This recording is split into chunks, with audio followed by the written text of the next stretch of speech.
नमस्कार दोस्तों, आप सभी का आपके अपने YouTube channel doctor Nishant Bhatia में बहुत बहुत स्वागत है।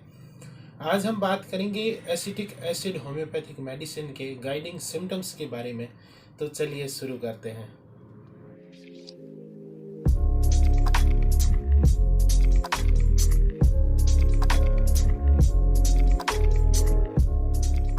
होम्योपैथिक मेडिसिन के गाइडिंग सिम्टम्स की इस सीरीज़ में मैं आपको होम्योपैथिक मेडिसिन के गाइडिंग सिम्टम्स बताता हूँ या कुछ ऐसे पिक्यूलियर सिम्टम्स आपसे डिस्कस करता हूँ जिनके बिहाफ पर आप मेडिसिन को इजीली सेलेक्ट कर सकते हैं या उस मेडिसिन को इजीली कुछ सिम्टम्स के बिहाफ पर आप पहचान सकते हैं।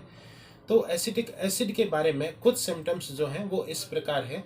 एसिटिक एसिड का पेशेंट जो है वो कभी भी बैक पर नहीं सो पाता, उसको हमेशा पेट के बल सोना पड़ता है क्योंकि उसको उसी से आराम मिलता है।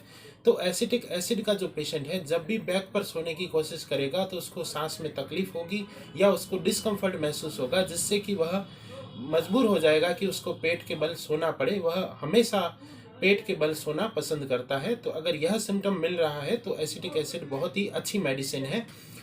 दूसरा जो सिम्टम है वो है emaciation of face, hands and thighs. Acetic acid का जो पेशेंट है उसका जो चेहरा है, उसके हाथ है, उसकी जो थाइज है, उसका जो पतलापन है वह दिखाई देता है। उनमें वह धीरे धीरे इमेसिएशन दिखाई देता है या बहुत ज़्यादा पतले दिखाई देते हैं, उसमें मांसपेशियां दिखाई देती है, चर्बी बिल्कुल घट जाती है, बिल्कुल ही कम हो जाती है, जिस वजह से वह बहुत दुबले पतले दिखाई देते हैं। अगर इस प्रकार का सिम्टम है तो आप एसिटिक एसिड को दे सकते हैं, इसका बहुत ही अच्छा रिजल्ट है।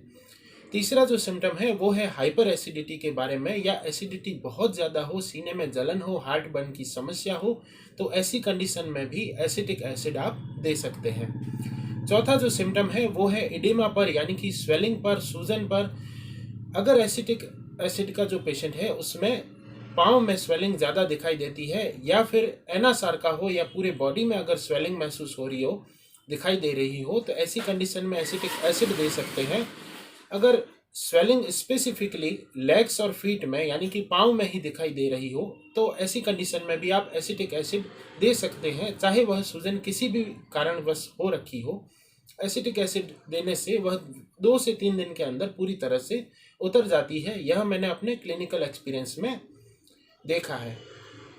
पांचवा जो सिम्टम है वो है एसिटिक एसिड के पेशेंट को हाइपरहाइड्रोसिस की समस्या रहती है, यानी कि पसीना बहुत ज़्यादा आता है।